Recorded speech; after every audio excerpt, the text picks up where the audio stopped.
Hey guys, and welcome to another episode of Tea Time with April, the show where I like things. Today we're talking about trans representation, specifically my favorite. Basically, my last video did really well, thank you. And it was talking about trans stuff. Here's the mug. It says nothing. It says Queen of Everything.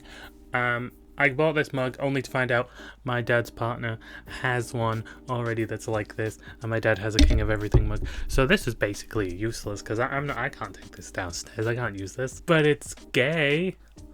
Isn't that tea? Is that tea? I don't know what tea is. Can some hip gay tell me what tea is? I think tea means good. I've been called tea a couple times. I hope it means good. Definitely got tea in it, and not Dr. Pepper. Dr. Pepper, baby. It's good and nice. So we're talking about my favorite trans representation. I was gonna go with the best trans representation in the media, but then I realized I don't know that many trans characters really, and a lot of them aren't super great. So we're just gonna go with the ones I like. So let's start with one on this platform, specifically Zooble from the Amazing Digital Circus. Now Zooble is a they/them character. They're the non-binary. Woo.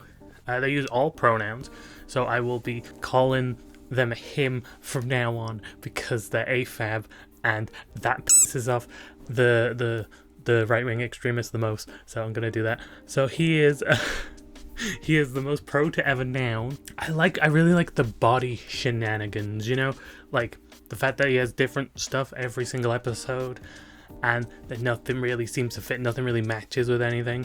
They're not really happy with his gender expression, which is, you know, I mean, obviously in the digital circus there's not much gender expression aside from Jax or Animatrix. They don't seem very happy with that, although they do get more comfortable with that. So whether that's just generic dysmorphia or gender dysphoria is really up to interpretation. They are rad as hell. Can I say hell on YouTube? It doesn't feel like a bad word, but I feel like they mostly follow American rules. I don't know what's acceptable by YouTube standards, but we'll know once the video goes up, won't we? And they are chiller than chill. They are the chillest character in the show, and I love it. And yeah, I can't wait to see the next episode in March. I'm so excited. Speaking of things I was excited for, Victor from the Umbrella Academy. Now, if anyone hasn't seen the Umbrella Academy, you may not know what's the deal with Victor, you know? Like, why is Victor such a unique example of a trans character?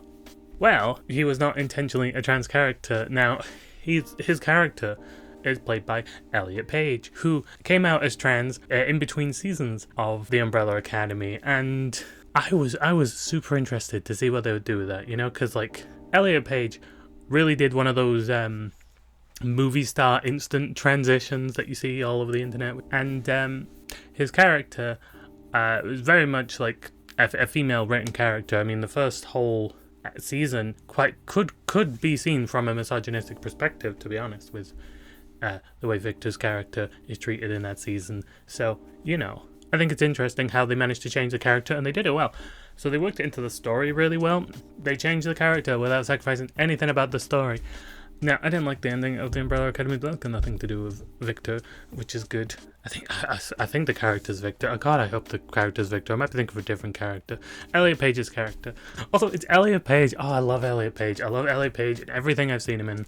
I've not seen him in that many things, but I do like him every time he pops up on screen. But speaking of some more intentional representation, we move to Steven Universe, and you may be thinking, is there actually a trans character in Steven Universe? Because as much as Steven Universe is hella woke, there's not actually that many trans characters, except you've got Stevonnie. Now this might be divisive among some people, because Stevonnie is canonically two children merged together to become teenager or something, so it's a bit of a yikes topic, but Stevonnie is their own character, as all the fusions are their own characters.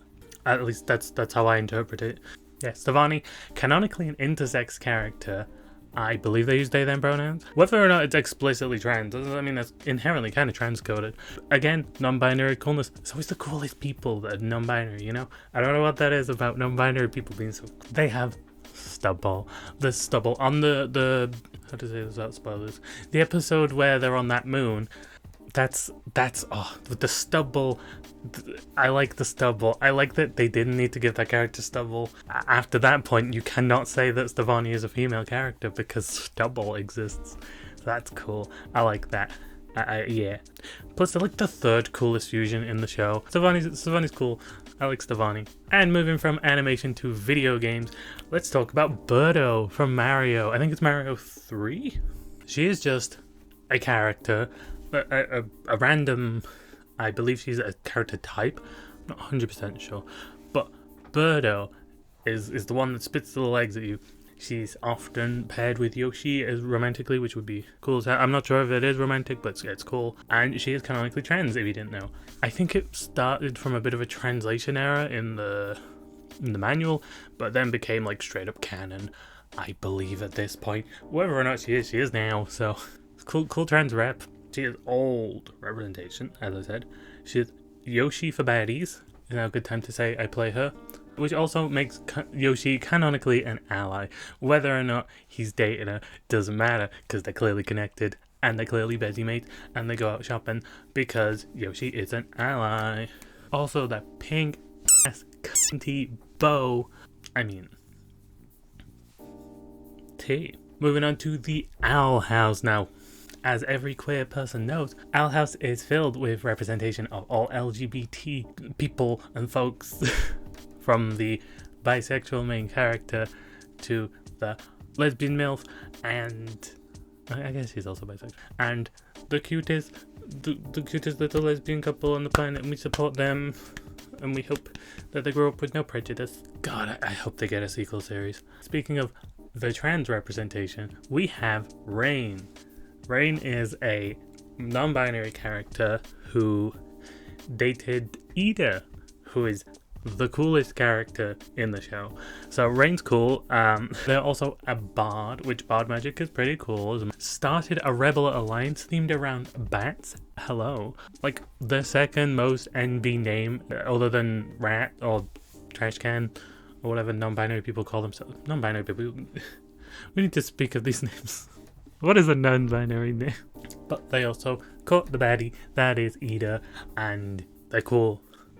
Also, do I have to repeat that they own a rebel? They started a rebel alliance of bat-themed witches. That's cool. That's cool as hell. And finally, fittingly, is Barney from Dead End. And I think it's called Dead End. It might not be called Dead End. Paranormal Park. I don't know. Dead End. It's funny it's called Dead End, isn't it? Because the show died. Netflix just really hates adult animation, don't they? Barney is one of my favorite trans reps of all time. For one, being trans is actually important to the character and is essential to his story. He's cute but fun. He's a cute little fun guy.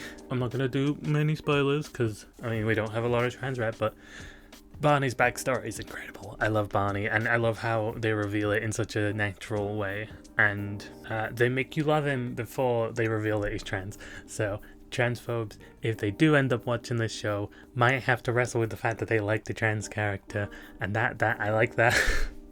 That's the kind of rep you want, the rep that you can't avoid loving. Also, he is a short, chubby trans man with blue themes. My boyfriend is a short, chubby trans man whose favorite color is blue. He has dyed his hair blue on times. I believe it was more of a dark blue, but more importantly, blue themed short chubby trans guy. And also, he's gay as hell. The episode where he's like flirting with that guy and there's all these shenanigans going on, I very much like it. Like and subscribe. Did you like the video? I hope you did. Would you be interested in more trans related content in the Tea Time series or any other series that I may have? Because the Transgender Fender Bender is mostly for documenting my personal trans journey. So the other trans stuff has to go somewhere, right? For example, I might think of doing an ally list of like a list of allies I like, well, that would be spoilers, wouldn't it? Support trans women. I am a trans woman. Support me. I don't have a lot of subscribers. Click subscribe. I hope you have a good day. There will be there is a playlist here, and this video is what YouTube would recommend to you. So is it good? I hope it's good. But this is a playlist, tier list, it's playlist, and there should be a subscribe button on my face at some point. So I hope you have a nice day. Consider subscribing. Okay, have a good day.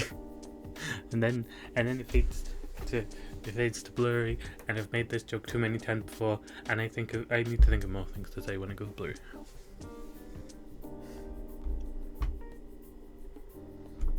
Like cheese or something.